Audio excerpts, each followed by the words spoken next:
What's going on, Reject Nation? It's Greg Alp here. And it's John here. So we thought, in honor of War for the Planet of the Apes coming out, we would give our list for our 5 favorite prequels of all time. Yeah. Now, this is my 5 and this is John's 5. We'll hop back and forth. Keep in mind, now this is really important. I need you to keep in mind, this is our opinion. Yeah, and there also aren't that many prequels. Yes. So don't feel the need to kill us if your prequel isn't on this list. We didn't forget it. We just chose in line with what we like. Yes. Okay. It's subjective. Promise. Hopefully you can understand that. Your movie is also valid. All right. I'll kick off the list. So my number 5 pick is arguably the best film out of any film John and I are going to list today. Arguably, Gregory. Yeah, arguably. Arguably. But the reason why I'm making it number 5 is because only half of it is a prequel. And that is The Godfather Part 2. Now, The Godfather Part 2, fun fact, you know, this question was on the Schmodown. What character has been portrayed by 2 different actors that has also won an Oscar for both portrayals? And that was Vito Corleone, Marlon Brando, and Robert De Niro. And it is also the only sequel in movie history that has won Best Picture as well, with its predecessor also winning Best Picture. I know Return of the King won, but Fellowship of the Ring and Two Towers did not win. The Godfather Part 2, people might debate, you know, which one's your favorite. Personally, I find Godfather Part 2 to be my personal favorite. Honestly, a lot of it does have to do with its prequel story, with seeing the origins of Vito Corleone. They should have called this Vito Corleone Origins. That would have been Show how he gets the adamantium skeleton. Yeah, because, you know, as much as we really got to know Marlon Brando's character as Vito Corleone in Godfather Part 1, I really feel like he becomes even more three-dimensional and fully fledged, and you see a transformation and an arc take place with that. And it was just cool to see a historical piece take place primarily in Italy and then old school New York.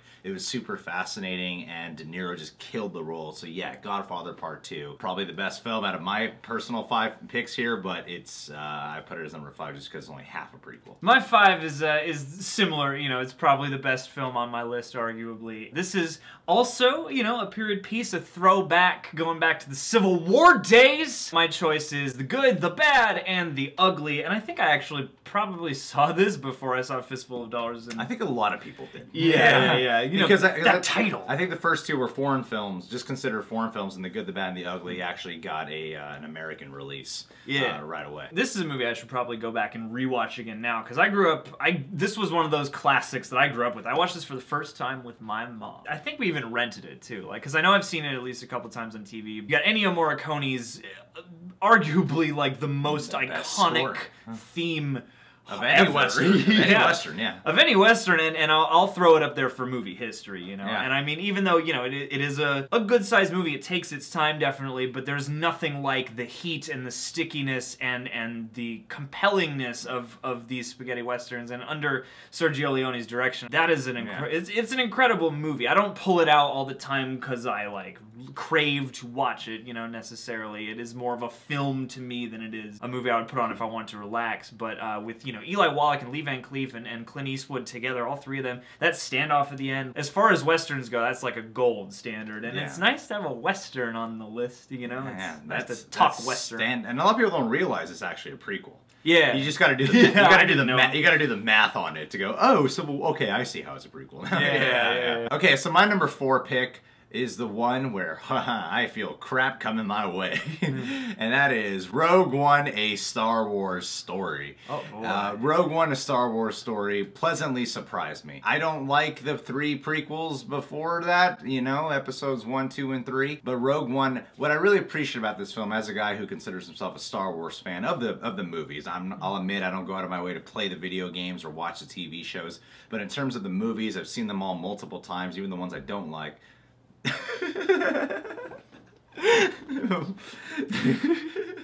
You've at least read the novelization. How many hours a week do you spend researching this? Your name's Christian Arloff, right? Even though all the movies have the title of Star Wars in it, this was the first time I really felt that a director was embodying the word war. It had a full-fledged war vibe about it that I really did enjoy. It was darker, and it felt completely different than the other Star Wars films. It felt a lot more human and more grounded, and some of the best battle sequences I've seen out of any of the Star Wars movies. And I thought it provided something fresh and different for a story that we didn't really need, but yet it felt like a delightful surprise and felt necessary after I watched it. Granted, leading up to it, I was like, this doesn't sound like a necessary movie, it just sounds like a marketing ploy, but I really appreciated the music in it, I appreciated the direction in it, all the performances I thought were fantastic. I love that they killed off all these characters. Spoiler, sorry, I should have given you a heads up there. I really appreciate this film as more than just a space opera film. It felt like a grounded space opera film, actually, to me, and really human. Loved Space War. Space Wars. My number 4 on this list is actually a pretty recent movie as well. I chose Ouija Origin of Evil. That, you know, came out, what, last year? I think we see so many movies now.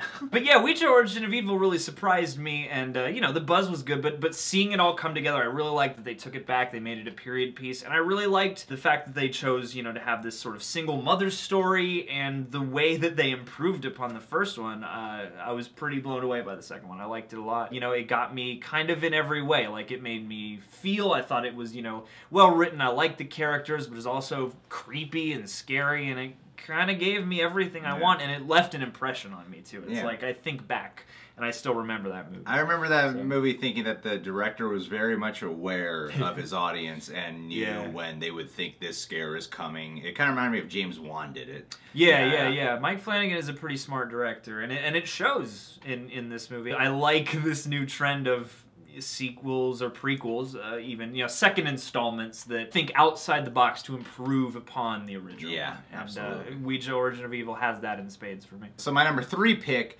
would have to be 007's Casino Royale. Oh boy. I really do love this film. Out of all the Daniel Craig films, Skyfall is the biggest box office success. Some people consider that one their favorite. For me personally, Casino Royale was the definition of what we get with reboots nowadays, but done in the right way. You know, make it darker, grittier, more grounded and realistic, stripped away the gadgets. It was a little more still special when that movie came out. It was special because it wasn't bombarded with reboot syndrome of this format of doing that. I feel like Casino helped build that blueprint. And I really appreciated that Daniel Craig brought it back to, because I feel like Sean Connery took the role of Bond seriously, and then you get other later editions where like Roger Moore is kind of the campier version, and he's still good in what he's doing. I really appreciate that Daniel Craig brought it back to this really strong sense of realism. I think it's shot incredibly well. The action scenes are super memorable, and it's the first time we get a Bond origin movie without going too crazy with origin details to the point where you feel like the story would have to end by the time Daniel Craig's movies are done. One thing that I feel like a lot of people don't touch on is why Bond is so emotionally detached from the women he encounters, and why he decides to repress all this. Like, you see a repressive side to all these qualities that we would see of Bond, but now you see the human version of what caused him to develop into this machismo, closed off, sexist kind of dude. You know? Can't get close to anybody. Except for in bed. They had a poker scene. That entire sequence was super intense when it's going from the breaks in between the poker game and then going back to the poker game. I love how it brought it to Bond's skills in terms of up here and his fist, and not just in relying on gadgets and Q the whole time. My number 3 is, this is a movie that I know a good amount of people don't love, but I grew up with it and I watched it a ton as a kid. I've watched it into my adulthood, and I'm just a big Temple of Doom fan. Indiana Jones 2, ripping that heart clean out the chest. PG, that movie is rated. Indiana Jones and the Temple of Doom is definitely the darkest and the most whacked out of the of the 3 movies. Not Crystal Skull is more whacked out, but yeah, we don't need to talk about it. Temple of Doom, man, I just have a ton of fun watching that movie, but also, you know, it's macabre and freaky. It satisfies the horror fan in me, and I think just the designs and the concept of everything are really cool. Like, Dr. Jones! Yeah, even though there are some problematic things about that movie, like, even as a kid, man, I wanted to be Short Round. Yeah. I just wanted to be Indy's buddy. I wanted to be Spielberg's wife. Kate Capshaw. That's what I cared about. Indy! I recognize that there are some things about that movie that are not perfect, but everything about that movie is charming to me in some way. There's or still, it's cool, there's still some pretty intense sequences. Yeah, and that's the thing is, like, when they have him, like, strapped to a table and they're making him drink out of a skull, like... Or even when they're on the bridge and he has to cut the rope, that was crazy. Yeah, that's like a crazy stunt sequence. Yeah, like, it's shot really well. So this is a movie that it's one of those ones for me where, like, even though I understand some of, like, logically some of the hate it's accumulated over the years, my heart just doesn't understand I think it's that. the weaker of the trilogy, but I still really enjoy. I'm not gonna like skip it. Yeah. I'm still glad to watch it if we're doing a marathon, you know, and I still have a great time watching it. So my number 2 pick is a film where it's one of those trilogy prequels, and I was debating is it the second or third, because all 3 of them are great, but I'm going with the one that I just had to follow my heart, and I'm going with the second one, Dawn of the Planet of the Apes. Now, don't get me wrong, I think War for the Planet of the Apes is an amazing, fantastic film, one of the best movies of 2017. But in terms of Dawn of the Planet of the Apes, that was something to me that provided a lot more of what I really wanted. I'm not going to do a comparison game here, but with Dawn of the Planet of the Apes, I really loved the debate of everything that's going on, because what was really special to me about that film was the first like 10 to 15 minutes, you don't see a single human being. It's only the apes, and you're engrossed in it that by the time the human shows up, it looks kind of weird. Because you're like, oh yeah, there's humans in this movie. Guys. Yeah, as opposed Jason to, Clarke. I feel like a lot of the time you set up with humans, and then you see the ape, and then the apes look weird because of the CGI and stuff, but it's a complete opposite effect. That's a fair point. That I really did respect a lot. I loved the kind of futuristic, apocalyptic touch it was having, and I really appreciated that it took this origin tale to show that it wasn't, you know, Caesar versus humans and he just hates humans, so he's declaring war. That the film was really about that they're just scared and they don't know what to do. It's a great film where you see both sides, the human side and the ape side, and it's building to this finale where by the time the finale goes all out and it's crazy, amazingly shot, stylized action sequences, you don't want them to fight. It's like, you know it's supposed to go down this path, you know this is all supposed to happen, but you don't want neither one of them to fight because you don't view the apes as bad and you don't view the humans as bad. You can just see they're both afraid of each other and they don't know, and they really don't know how to handle the situation. It's because of that feeling of emotional debate and turmoil that I was feeling, where you get all the cool trailer sequences, yet you're like, oh, this is a nightmare. I wanted to watch it. I was like, it gets me like all uncomfortable when I'm watching it, but it's like a good kind of uncomfortable to be sitting through. For me, I felt like War for the Planet of the Apes had the best Caesar performance, taking him to a level of more than just an ape learning how to do human qualities. It was fascinating to see the ape culture come into fruition in that specific film. I feel like you get to explore the ape culture and the human culture at that time and then watch the worlds clash, which I really appreciated. My number 2, just piggybacking off of yours, is War for the Planet of the Apes. And I really like Dawn. We watched it together. You're actually making me appreciate that movie sort of more just hearing you talk about it. But War for me was the one that really like knocked me out. Like that movie blew me away. It had been a little time since I'd seen Dawn, and that movie to me is, in terms of all the blockbusters I've seen lately, that was the one that scratched that potential of like, this is something I think is great. This is the potential that we have with blockbuster movies to tell both a really compelling and really resonant, story, and also, deliver, like you said, the trailer stuff. I feel like they both share that. And the thing I appreciated so much about War is the fact that for so long you're mostly with the apes now, and so much of it is without dialogue, and so much of it is through body language, and there's so much trust building. And so I got really invested in just the unfolding ape story that took its time, and just that particular cast of ape side characters and human side characters. Everything in that one came together to scratch all the John itches, you know? Yeah. I feel like that one's more of a John movie than Dawn is, basically. Yeah. It's been a few weeks since we've seen it now, and I'm still thinking about it. Yeah, whenever I see the poster, like, and on billboards or anything, I'm like, oh, that's such a cool movie. That's what I think every time I see that poster. Yeah, and that movie, like kept on impressing me and kept on pulling me in further. And I was already, you know, interested in going to check it out. Yeah, I feel like the reason I specifically am a little more gravitated towards Dawn, and this is not to try to persuade you to take it off the list. I'm a little bit more gravitated towards Dawn because I like the equal balance of seeing good humans and seeing apes as well in Dawn of the Planet Apes, whereas I felt like War is like the humans are pretty much just bad guys, you know. But even that was a surprise to me. We can't talk too much, but things I thought would be hammy or cliche about the trailer came up in the movie and surprised me with how much I was like, okay, good on you, movie. Like, you really thought out everything. And I also felt too that Dawn also does deliver on like the action thrills, whereas I feel like War might let down some people. Yeah, because it's not really that much action in the film. Yeah. I'm not quite as concerned with getting that, especially from the Planet of the Apes. Having seen a lot of the original movies. That's not true. movies. The Charlton Heston one jam-packed with full-blown action sequences the whole time. Just huge scale. Yeah. Blow it. It's basically Get your damn hands over me. Damn dirty apes. It's an assault rifle. It's a massacre. Films on C-17. Most violent movie that year. Alright, so the number one choice, John and I actually share this as our number one choice, so we're just going to present it together. John, what is it? It is X-Men Origins Wolverine. Origins Wolverine. No, it's X-Men Unfinished First Class. Clause. We finally figure out where we got that jacket. Yeah. It's great. X-Men First Class. X-Men First Class. This film, to me, is an absolute delight. It is with no doubt the most fun X-Men movie of them all. That movie has even more fun than Last Stand. Oh yeah. It has this rhythm, this pace, it has this energy that Matthew Vaughn is known to bring to his comic book adaptations.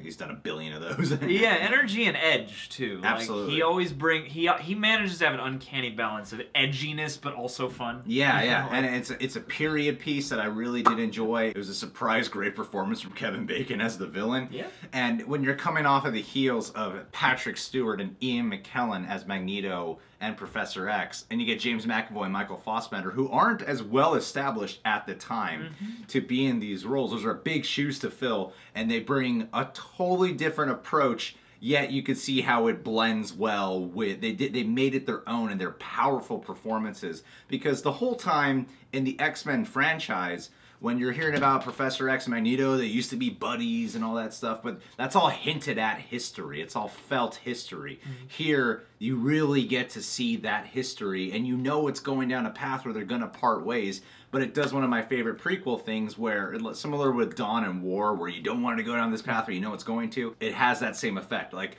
I want you guys to be best friends, you're so good as best friends. Yeah, and then but you know they're going to go down that path where they're going to have to be enemies.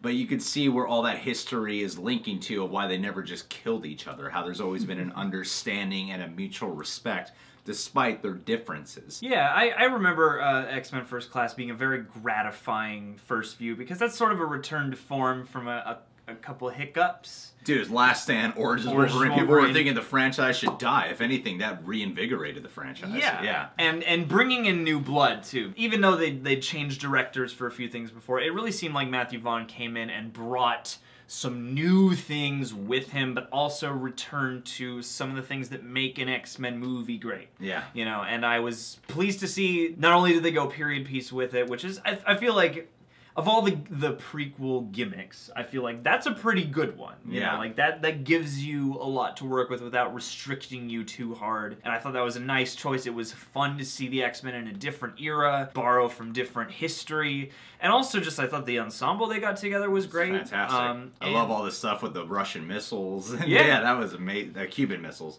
Yeah. Well, Russia, they were connected. Okay.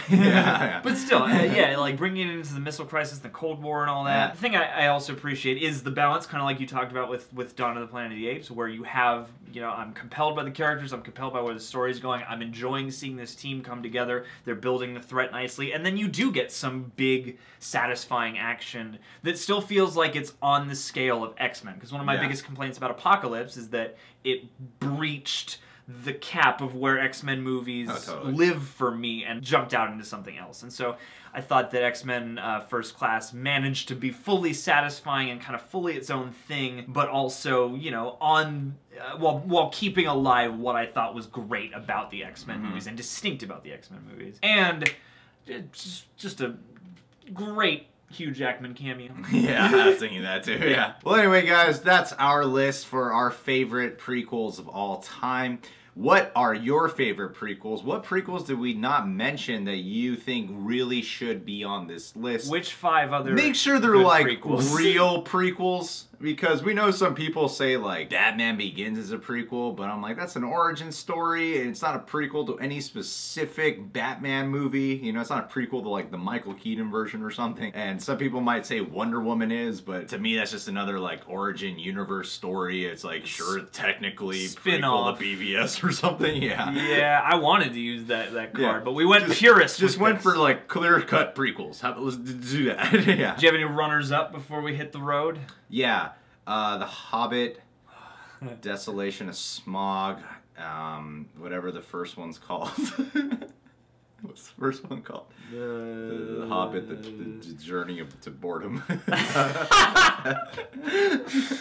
Oh, Texas there and Chainsaw back. Massacre at the beginning. I don't know. Paranormal Activity 3. Yeah, that's a great. It's actually a lot of fun. That's one that came to my mind. Is a lot. That is like, if we had an extra slot just for like, it's fun. Yeah. Fun and creative. I like that movie a lot. Annabelle creation trailer. Alright guys, well, subscribe to The Real Rejects. Click that notification bell. John Humphrey on Twitter and Instagram, social media manager at Blumhouse. Please go check out our exclusive perks and rewards over at patreon.com/TheRealRejects. Check out our t-shirt design, shop.spreadshirt.com/TheRealRejects. You have a good day and watch War for the Planet of the Apes immediately.